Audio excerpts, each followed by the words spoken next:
Halo Bu Joyce dan teman-teman, perkenalkan nama saya Anna Maria Anslaningrum Elu dari kelas 12 MIPA 3 nomor absen 2. Kali ini saya akan menunjukkan hasil praktikum pertumbuhan dan perkembangan tanaman kangkung. Mau tahu bagaimana kelanjutannya? Ikuti terus videonya. Alat dan bahan yang diperlukan: pupuk kandang, tanah murni, biji kangkung, 2 pot berdiameter sama, sendok ukur 15 ml, dan centong nasi pengganti sekop. Masuk ke proses tanam menanam. Siapkan 2 pot berdiameter sama, lalu gunakan centong untuk masukkan tanah murni ke dalam pot 1 setinggi batas pot. Masukkan tanah murni ke dalam pot 2.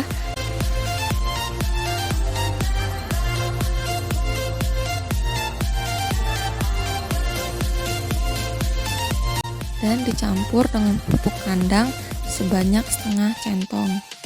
Campur pupuk dengan tanah. Disclaimer, yang masuk ke air itu tanah bukan pupuk. Selanjutnya masukkanlah 5 bibit kangkung sedalam kurang lebih 0,5 cm ke masing-masing pot. Ratakanlah dan tutupkan dengan tanah.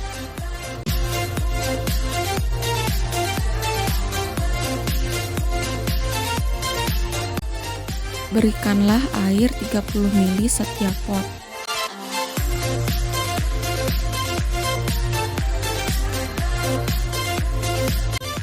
Letakkanlah pot 1 di tempat gelap 100% tanpa cahaya, sedangkan pot 2 diletakkan di tempat terang dengan intensitas cahaya mencukupi.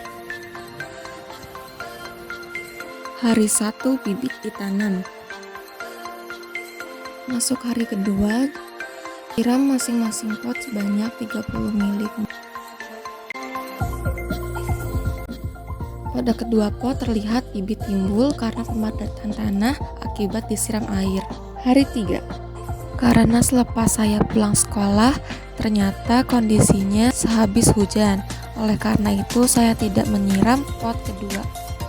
Saya kembali menyiram pot pertama sebanyak 30 ml. Pada pot di tempat gelap terdapat 2 bibit berkecambah setinggi kurang dari 1 cm. Sedangkan pada pot di tempat terang, biji belum berkecambah. Hari keempat kembali saya menyirami kedua pot sebanyak 30 ml air. Di tempat terang terdapat 1 bibit berkecambah kurang dari 1 cm dan kotiledonnya terangkat. Lalu di pot tempat gelap terdapat 2 bibit lainnya yang berkecambah. Batang kangkung berwarna putih dan batang terpanjang 2,3 cm, kotiledon terangkat. Hari 6. Akhirnya kotiledon di pot tempat terang terlepas dan muncul daun berwarna hijau dengan batangnya setinggi 2,5 cm. Lalu terdapat 2 bibit lainnya yang berkecambah 1 cm. Saya kembali siram sebanyak 30 ml air. Tak disangka batang kangkung di tempat gelap lebih tinggi, terpanjangnya 11 cm, kotiledon terlepas, daun berwarna kuning, dan batangnya kurus.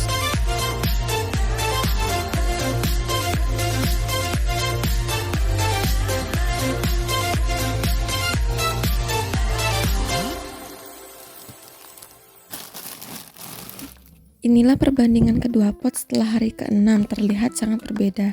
Nah, di hari ke-8 sudah ada 2 kotiledon lainnya yang terlepas. Semua daunnya berwarna hijau dan batang terpanjangnya 5 cm, sedangkan 2 bibit lainnya sekitar 1,5 hingga 2 cm.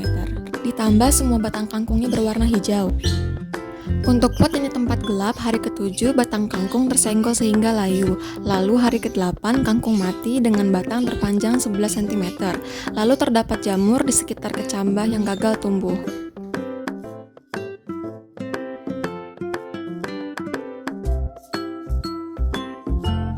Inilah perbedaan kedua pot tanaman kangkung setelah hari ke-8. Nah, seperti ini tanaman kangkung yang ditanam di tempat gelap dan terang. Sebelah kiri ditanam di tempat terang plus pupuk, sedangkan sebelah kanan ditanam di tempat yang gelap. Kesimpulan, sinar matahari dan pupuk mempengaruhi pertumbuhan dan perkembangan tanaman kangkung.